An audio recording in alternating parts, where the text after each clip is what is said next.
Salut, c'est Mojo. Alors donc, comme promis, suite à ma vidéo Windows 10, j'en ai marre.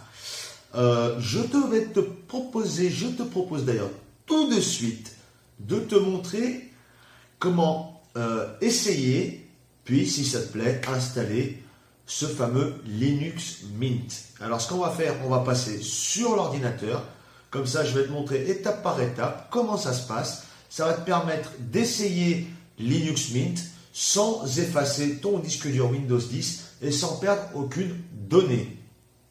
Donc, on va passer directement sur l'ordinateur et je vais t'expliquer tout cela. C'est parti!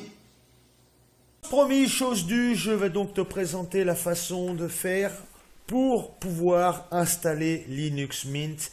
Mais surtout, avant de l'installer, tu vas pouvoir l'essayer très simplement en conservant tous tes fichiers sur ton disque dur et en ne supprimant rien du tout. Alors, pour ce faire, c'est très simple. Il suffit simplement d'ouvrir ton navigateur. Hop, voilà, hop. Tu vas aller chercher dans la barre de tâches Linux. Non, je te dis une connerie. Lili USB. Voilà, tu tapes comme ça. Une fois que le lien est ouvert, tu prends le premier ici, linuxliveusb.com. Voilà. Donc, une fois sur la page, tu vas cliquer sur télécharger. Tu vas être redirigé sur une seconde page. Donc, tu vas faire une nouvelle fois télécharger sur ce bouton rouge. Je ne vais pas le faire là puisque je l'ai déjà téléchargé. Hop.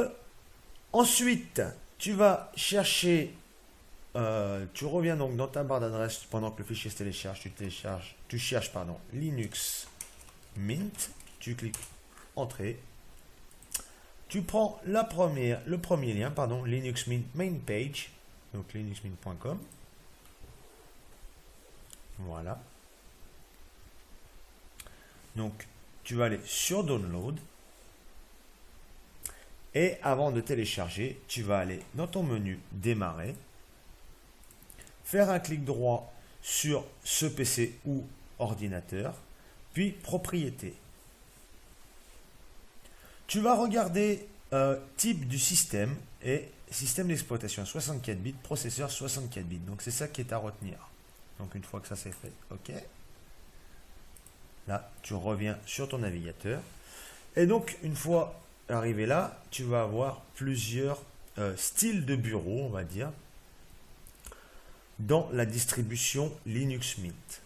Alors, tu verras, tu vois déjà qu'il y a 32 bits et 64 bits. Donc, si, quand tu viens de regarder là, sur propriété, c'est 32 bits, tu télécharges un 32 bits. Si c'est 64 bits, un 64 bits. Alors, moi, je te conseille, si tu as un ordinateur assez récent et qui est au moins de Windows 7, Windows 10, de prendre le Cinnamon. Si ton ordinateur date d'avant Windows 7, je te conseille de passer sur XFCE, ou alors s'il est de Windows 7 mais pas très puissant, un XFCE, tu auras une interface graphique très simple, ce qui permettra d'éviter les lags. Si ensuite ton ordinateur est au moins de Windows 7 ou Windows 8, Windows 10 et qui est dans la moyenne, voilà, c'est pas un foudre de guerre mais c'est pas un premier prix non plus, et que tu adores rajouter des widgets, vraiment configurer ton bureau, ton interface aux petits oignons, de prendre la version KDE, voilà. Sinon, tu peux prendre, voilà, si tu as un Windows 7, 8 ou 10 et que ton ordinateur n'est pas un entrée de gamme à 200 euros, on va dire un ordinateur à 300, 350 euros, tu prends la Cinnamon. Donc, tu vas cliquer sur 64 bits si tu es en 64 bits ou 32 bits si tu es en 32 bits. Mais généralement, ça sera 64 bits. Une fois arrivé là, tu auras tous les serveurs, en fait, le fichier, ça sera le même, mais il sera disponible sur plusieurs serveurs à travers la planète. Donc tu peux aller par exemple sur les serveurs français, tac, cliquer et ça va te télécharger donc ton fichier très simplement. Voilà.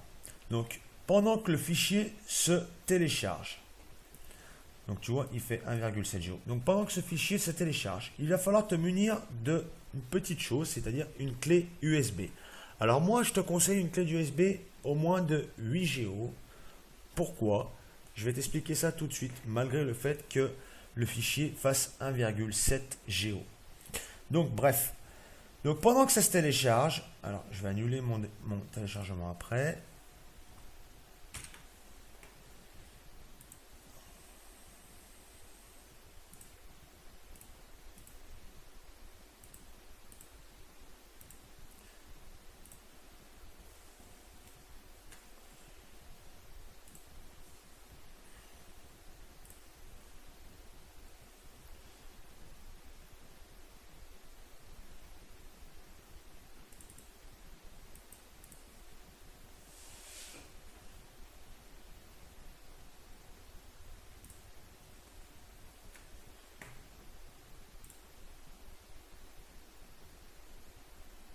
Hop. Alors, comme je te disais, pendant que ça se télécharge, désolé, hein, j'ai fait un peu tout mon bordel. Pendant que ça se télécharge, donc le fichier Linux, tu vas simplement ouvrir le fichier d'installation de Linux USB Creator que tu vas trouver dans tes téléchargements. Tu double-cliques dessus, tu vas mettre suivant, installer. Voilà. Donc il va s'installer tranquillement. Donc comme je te disais, en fait, ça va te permettre de pouvoir essayer pendant un petit moment, ou essayer et installer, ou installer directement Linux. Je vais te montrer pourquoi il faut impérativement, enfin pas impérativement, mais c'est mieux d'avoir une clé au moins de 8 Go. Donc là, je finis de laisser l'installation. Voilà. Ensuite, il suffit simplement de cliquer sur suivant. Tu laisses bien cocher lancer Linux USB Creator, fermé. Donc là, tu vas simplement sélectionner. Alors, j'attends qu'il s'ouvre.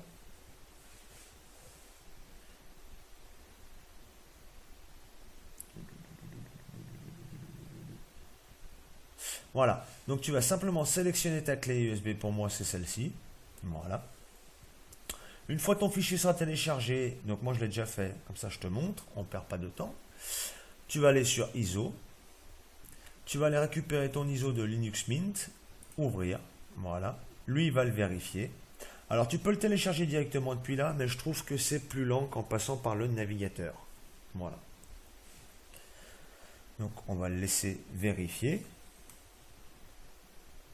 Donc, une fois qu'il a vérifié l'intégralité et l'intégrité du fichier, tu risques très probablement d'avoir ce petit message, c'est-à-dire cet ISO n'est pas dans la liste compatibilité Linux USB Creator, et essaiera quand même de l'installer en utilisant les paramètres pour Linux Mint, machin.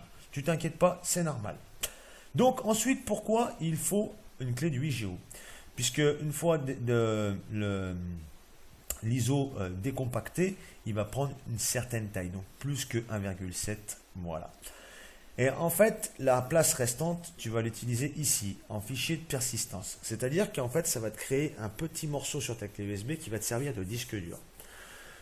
Car quand tu vas l'essayer, tu vas vouloir peut-être essayer d'installer des logiciels, ainsi de suite. Et donc, en installant des logiciels, le problème, c'est que si tu ne crées pas un fichier de persistance, quand tu vas éteindre et rallumer ton ordinateur, le logiciel installé sera perdu. En créant un fichier de persistance, par exemple, j'en sais rien, en mode 1 Go, voilà, je peux aller jusqu'à 4. On va dire jusqu'à on va mettre 1 Go2, 1 Go90, il y en a assez. Voilà, pour faire des petits tests. Quand je vais éteindre et rallumer, le fichier que j'aurai installé sur ma clé USB, un logiciel par exemple, sera toujours disponible. Voilà, c'est très simple, c'est pas compliqué. Donc, je te conseille déjà de décocher, cacher les fichiers sur la clé, de décocher lancer à partir de Linux parce que c'est mieux de lancer directement nativement depuis la clé USB, et de cocher formater la clé en FAT32. Alors tu feras attention que ta clé qu'il n'y ait plus rien dessus, que tu veuilles récupérer, sinon ça va tout te supprimer. Ensuite, une fois ça c'est fait, c'est très simple, il suffira simplement de cliquer sur le petit éclair. Je ne vais pas le faire car je l'ai déjà fait. Et voilà, donc une fois pour installer donc Linux sur ta clé USB, il faut compter à peu près 15 minutes parce que ça va décompacter donc le logiciel, donc le système d'exploitation sur la clé. Ça va créer le fichier de persistance. Une fois terminé, ne t'inquiète pas, tu vas avoir une page de navigateur qui va s'ouvrir. Tu seras redirigé donc sur le site officiel de Linux USB Creator. Et ça va te dire que voilà, tu as bien installé ta clé. Tu peux fermer la fenêtre de navigateur sans problème. Et ici, tu auras un petit message comme quoi ta clé est bien finie, elle est prête. Donc une fois que tu auras ce petit message, tu fermes simplement avec la croix et ta clé est donc prête. Alors après, comment faire pour donc utiliser ta clé pour essayer Linux Mint? C'est très simple. Tu vas redémarrer ton ordinateur en laissant la clé dans le port USB. Et tu remarqueras qu'au démarrage, peu importe l'ordinateur que tu as soit un petit message en bas, par exemple ça va être marqué F11, deux petits points, boot menu. Si tu as ça, c'est très bien. Donc au démarrage, tu cliqueras sur F11. Tu auras un petit menu qui apparaît, tu choisiras directement ta clé USB et ça va démarrer sur la clé. Si tu n'as pas ce message, parce que ça dépend beaucoup des fabricants de comment ils ont fait leur BIOS. Le BIOS, c'est le logiciel de départ de l'ordinateur, pour faire simple, qui se lance avant Windows. Donc si tu n'as pas ce petit boot menu, tu auras très certainement un autre menu, par exemple F2, F8, ou en appuyant sur la touche Supr de ton clavier au démarrage, tout de suite au démarrage. Donc une fois que cela sera fait, tu vas arriver sur une interface. Donc si elle est assez récente, tu pourras bouger avec la souris, sinon ça sera avec les flèches de ton clavier. Donc c'est simple, avec la souris tu choisiras sur boot et tu choisiras ta clé USB et tu sauvegarderas. Voilà. Donc c'est très simple et tu redémarreras ton ordinateur avec un bouton qui sera prévu à cet effet. Si ce n'est pas le cas, tu bougeras simplement avec les flèches dans les menus et tu auras jusqu'à une section qui s'appelle boot et tu pourras choisir de mettre la clé USB ou USB en premier avant hard disk et ainsi de suite. Mais je vais te montrer ça tout de suite avec une ancienne version. Voilà, ce qui va te permettre simplement de démarrer sur la clé, sinon ton ordinateur va démarrer directement sur ton disque dur, comme prévu, comme il fait d'habitude, donc sur Windows. Donc ce que je te propose, je vais filmer mon écran pour te montrer tout ça en live. Ça sera plus simple que des explications. C'est parti!